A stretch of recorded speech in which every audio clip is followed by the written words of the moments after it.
بہن کی شادی کا 5 لاکھ قرض ہے، ابا کی زمین جو ہے وہ فروخت اگر کی جائے تو اس میں 6 لاکھ ملیں گے، تو اس میں سے بھی بہن کو حصہ ملے گا؟ بالکل ملے گا۔ کس الو نے کہا تھا آپ کو کہ 5 لاکھ خرچ کرو؟ تم نے اپنا ناک بڑھانے کے لیے خرچ کیا تو آپ بھگتو، اس کا عورت سے کیا تعلق ہے؟ وراثت ہے۔ یہ خواہ اپنا ناک اونچا کرتے ہیں۔ دیکھیں نا، ایمان سے کہ کعبے میں بیٹھے ہو، ساری کائنات میں حضور پاک سے بڑی شان کسی کی ہے؟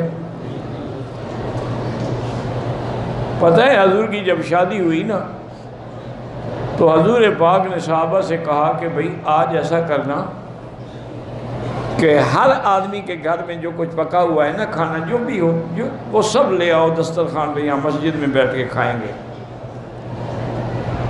سب صحابہ لے آئے، کوئی ستو لے آیا، کوئی چاول لے آیا، کوئی بیچارہ چٹنی لے آیا، کوئی کچھ لے آیا، کچھ لے آیا۔ جب سارا دسترخوان لگ گیا تو حضور نے فرمایا بھائی میری بی بی زینب سے جو شادی ہوئی تھی نہیں، اس کا ولیمہ ہے، ولیمہ کی کھانا کھا رہے ہیں۔ کھانا ختم ہو گیا بھائی، اس میں کتنا خرچ ہوا جی؟ ہم تو سنت میں چلنا ہی نہیں چاہتے نا، برادری کو دکھانا چاہتے ہیں۔ آپ حیران ہوں گے کہ میری جب شادی ہوئی ہے نا، مجھے بھی پتہ نہیں تھا کہ میری آج شادی ہے۔ والد صاحب رحمۃ اللہ علیہ نے عشاء کے بعد بلایا، خطبہ پڑھا، کہا جی آپ کا نکاح میں نے کر دیا ہے، فلاں مکان میں تمہاری بیوی ہے، وہاں چلے جاؤ۔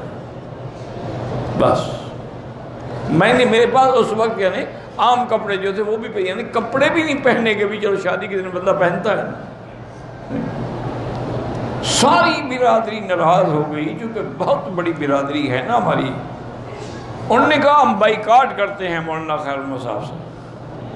والد صاحب نے کہا تم بائیکاٹ کر لو، میں حضور کی سنت سے بائیکاٹ نہیں کر سکتا۔ ایک ہی میرا بیٹا ہے، ایک ہی بیٹی ہے، میں ان کی شادی اسی طرح کروں گا جس طرح حضور کی سنت ہے، ناراض ہوتے ہو جاؤ۔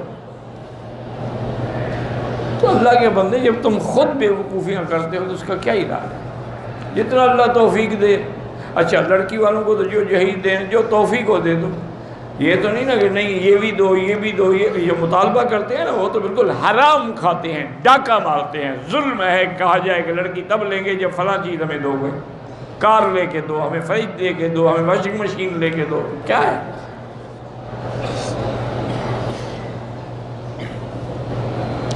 میں نے میرے شوہر سے میری شادی سے پہلے کہا افیئر چھپایا ہے،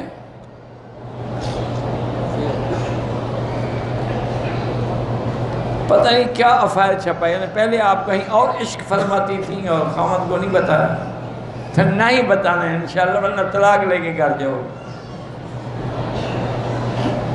اور میں نے کپڑے خریدے تھے 2000 کے، جھوٹ بولا تھا کہ 4000 کے ہیں، تو خاوند سے تو روز جھوٹ بولتی ہے، کوئی نیا جھوٹ تھوڑا ہے،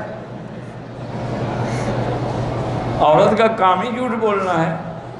لَيَكْفَرْنَ الْأَشِيرُ، اسی لیے حضور نے فرمایا تصدقنا یا معاشر النساء ان تن اکثرکن اہل النار، کہ عورتیں صدقہ کیا کرو، خیرات کیا کرو۔ میں نے دیکھا ہے جہنم میں عورتیں زیادہ ہیں۔